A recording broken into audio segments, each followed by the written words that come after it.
We act on behalf of Samuel Karapetyan, a Christian political prisoner in Armenia.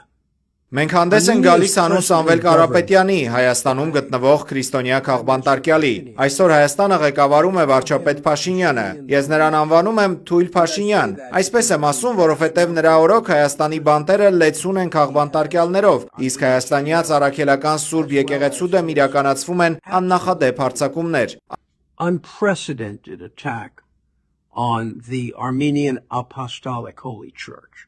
Այն, ինչ այսօր կատարվում է Հայաստանում, մենք դեռ չենք տեսել 21-րդ դարի ընթացքում։ Սա իրական վերադարձ է բոլշևիկյան վատթարագույն մեթոդներին։ Ցավալի է տեսնել, թե ինչպես է քրիստոնեության օրան համարվող երկիրը քրիստոնյա քաղբանտարկյալներ պահում։ The cradle of Christianity, holding Christian political prisoners. This mindless and ludicrous.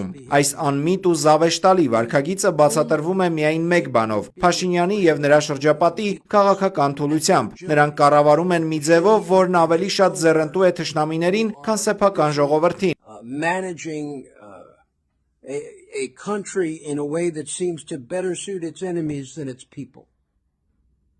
We have written. Մենք արդեն դիմել ենք Եվրոպական միությանը եւ Միացյալ Նահանգներին, բողոքելով եկեղեցու նկատմամբ այս հակաիրավական հարձակումների դեմ։ Մենք հետամուտ ենք լինելու այս հարցի լուծմանը եւ կիրառելու ենք իրավական պաշտպանության բոլոր միջոցները Սամվել Կարապետյանի համար։ As well as every possible remedy with respect to Samuel Karapetyan. But make no mistake. Թույլ մի տվեք ձեզ մոլորեցնել։ Այն, ինչ տեսնում եք Հայաստանում, չունի իրավական որևէ հիմք։ Եկեղեցու առաջնորդի վեհապար հայրապետի դեմ հարձակումները հակասում են թե եկեղեցական կանոններին, թե միջազգային իրավունքին եւ թե Հայաստանի սահմանադրությանը։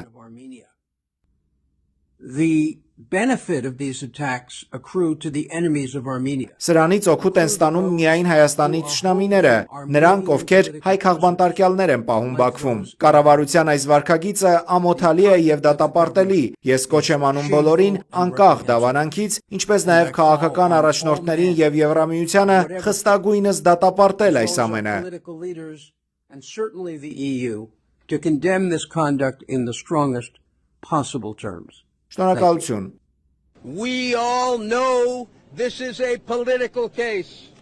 We all know this is a stain. Մենք բոլորս գիտենք, սա զուտ քաղաքական գործ է եւ բիծ Հայաստանի պատմության վրա։ Մենք այսօր պատմության վկաներն ենք, թե ինչպես է թույլ կառավարությունը սեփական սխալներն ու ձախողումները քողարկելու համար հարձակվում եկեղեցու, Հիսուս Քրիստոսի եւ այս անմեղ մարդու վրա։ Attacks the church, attacks Jesus Christ, and attacks this innocent man.